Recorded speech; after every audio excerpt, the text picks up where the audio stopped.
Alors, t'es Elle a prêt? pris du papier. Oui, elle aime ça manger du papier. C'est bon? Donc, de quoi tu penses que ça va parler, ce texte-là, David? D'une invention. Une invention. Donc, tu as lu le titre. Quand tu regardes des images, qu'est-ce que tu vois? Que l'invention va ressembler à des fourchettes. Des fourchettes, OK. OK. Est-ce que tu penses que ça fait longtemps qu'on a des fourchettes? Oui, très longtemps. Très longtemps. Avant les fourchettes, comment tu penses qu'on mangeait? Avec les mains. Avec les mains. Toi, est-ce que maman elle aime ça quand tu manges avec les mains? Non. Non? OK. Alors, une invention utile. À toi. La cuillère, le couteau et la fourchette font partie de notre vie de tous les jours. Tu ne pourrais pas imaginer prendre un repas sans t'en servir. Stop. Est-ce que tu te sers de tes ustensiles à tous les repas? Non? Tu manges avec tes mains des fois? Ben, pour les hot dogs, les hamburgers. Oh, ben oui, les hot dogs, les hamburgers. OK, continue. Tu crois sûrement que l'on s'en sert depuis belle lurette. Oups, ça veut dire quoi ça, belle lurette?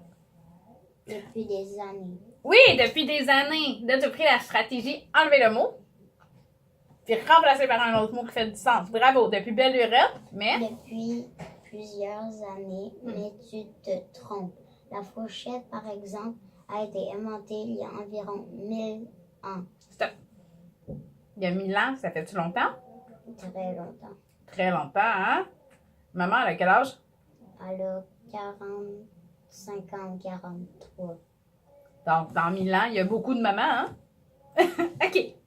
Mais, Mais ce n'est que depuis 250 ans qu'elle est utilisée régulièrement. qu'elle est utilisée régulièrement.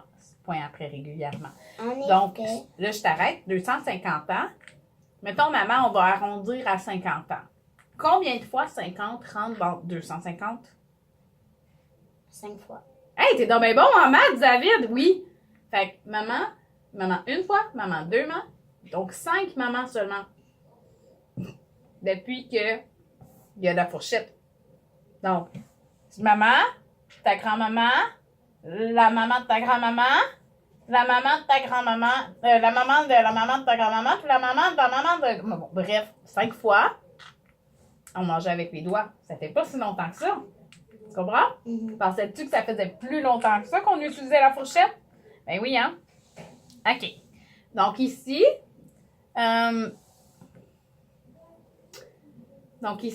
utilise 1000 ans. Mais Ce n'est que depuis 250 ans qu'elle est utilisée régulièrement.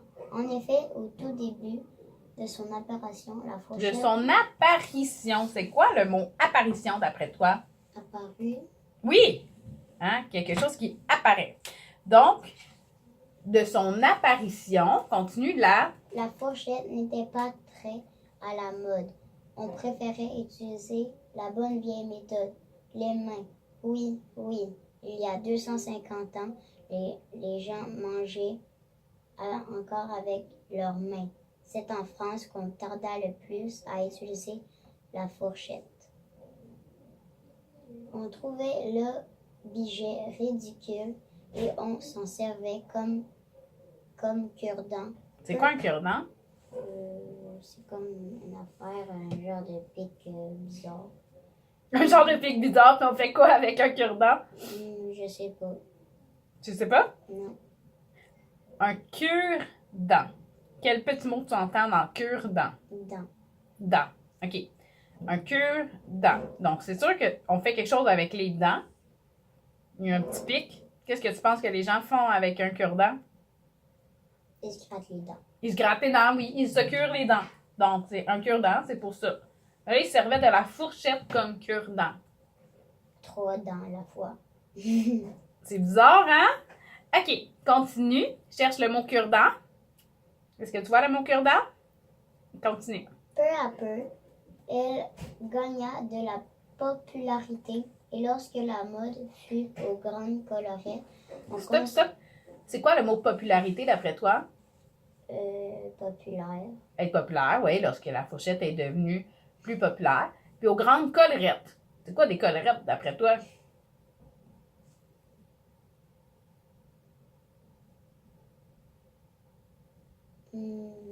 Que c'était beaucoup plus facile. Donc, la mode. C'est quoi la mode? Comme une fourchette soit plus populaire. Oui, mais là, ici, on a dit la fourchette est plus populaire, ça c'est une chose. Lorsque la mode est aux grandes collerettes. La mode, souvent, on va parler de vêtements, de coiffure, de bijoux. Donc, la mode, c'est comment on a l'air avec sur notre corps. Et collerette. Cherche un petit mot que tu vas entendre dans collerette. Colle. Col. C'est quoi un col ou un collet? Un collet. De la colle. Ouais, on a de la colle comme ça, mais là, on parle pas de colle, on parle un collet comme toi. Tu as un collet ici sur ton polo. Ça, c'est un collet. Une grande collerette, tu sais, c'est les bavettes pour bébé, là. Ah oui. Bon, mais dans l'ancien temps, il y avait comme des bavettes pour bébé, mais en dentelle qui faisaient des froufrous. C'était des grandes collerettes. T'as déjà vu une image là, de l'ancien temps, là, dans le temps qu'il y avait comme des... Bon, ben c'est ça, des grandes collerettes. Donc, pourquoi tu penses que les fourchettes sont devenues plus à la mode quand il y avait des grandes collerettes ici? Parce que quand il y avait pas de collerette, ben ça salissait plus. Ça salissait moins, en fait. Ouais. Parce qu'ils pouvaient manger, puis il n'y avait pas la grande collerette ici que dès que la sauce, ça coule, ça se ramasse. Donc, aux grandes collerettes, là, ils prenaient la fourchette, et leurs mains n'étaient pas sales. Puis ils pouvaient amener sans que ça se salisse. C'est bon? OK. Donc, collerette, continue. On constata que c'était beaucoup moins salissant de saisir les aliments avec une fourchette. Que veut dire saisir, d'après toi? Manger. De saisir les aliments avec une fourchette. Qu'est-ce qu'on fait avec une fourchette? Est-ce qu'on mange? De saisir l'aliment avec la fourchette. On pique. Pique, prendre, oui! De prendre l'aliment avec la fourchette, de piquer l'aliment pour l'amener. Donc, saisir, c'est prendre. C'est bon? Donc, de saisir les aliments avec la fourchette. À toi, Au début, l'instrument n'avait que 2 dents et ressemblait à une petite fourche, d'où le nom de fourchette. Est-ce que tu sais c'est quoi une fourche? Non. La fourchette, elle avait combien de dents? 2. 2 dents. OK. On te dit que la fourchette à 2 dents ressemble à une petite fourche. Ça me fait penser à quelque chose, une petite fourche. Oui? Ça te fait penser à quoi? Une affaire comme un râteau à Oui. Les fourches, c'est gros comme les râteaux à feuilles, mais souvent, les gens, ils piquent dans le champ, ils vont piquer des choses, ils vont... Donc, oui, c'est un outil comme le râteau à feuilles. T'as bien compris. Bravo, bravo, Coco. OK. On t'est rendu à fourche, petite fourche. Plusieurs transformations et améliorations furent apportées à cet ustensile pour donner le résultat que l'on connaît aujourd'hui. OK. Donc, qu'est-ce qui s'est passé? C'est-à-dire, quand on dit pour donner le résultat que l'on connaît aujourd'hui, de quoi on parle?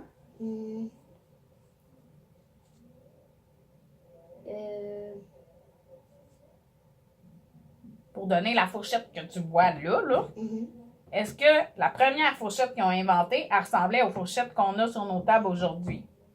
Donc, qu'est-ce qu'on a fait? On a apporté plusieurs quoi? Cherche.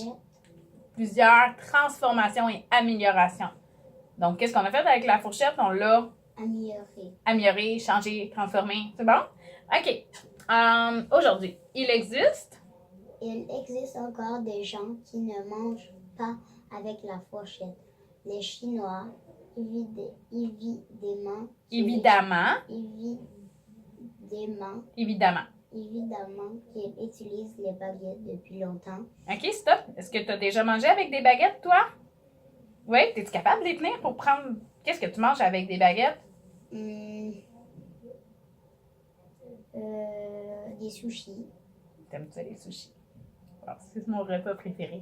OK, évidemment, qu'il utilise des baguettes depuis longtemps. Même à toi? Même bien avant que la fourchette existe. Alors, pourquoi changer puisqu'ils sont si habiles? Puisqu'ils sont si habiles. Ils, de qui on parle? Des personnes. Quelle personne? Des personnes. Donc ici, alors, pourquoi changer puisqu'ils sont si habiles? Les gars. Ici, la phrase d'avant. Relis-moi la phrase d'avant. Les Chinois? Les Chinois. Oh, c'est les Chinois. Oui.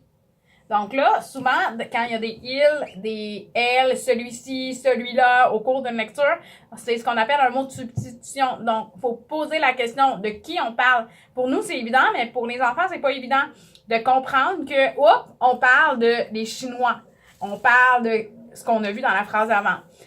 Aussi, les mots difficiles, vous avez vu les stratégies que j'ai travaillées, reconnaître le petit mot dans le grand mot ou effacer pour remplacer par un autre mot. Quand on lit toute la phrase, quel mot qui ferait du sens dans cette phrase-là? Également, vous avez remarqué que je m'arrête à chaque point. Pas lui dire « arrête-toi au point, recommence ». Parce que juste lui dire, ça fait pas de sens. Je m'arrête pour interagir avec le texte. Donc, après chaque point, je lui pose une petite question.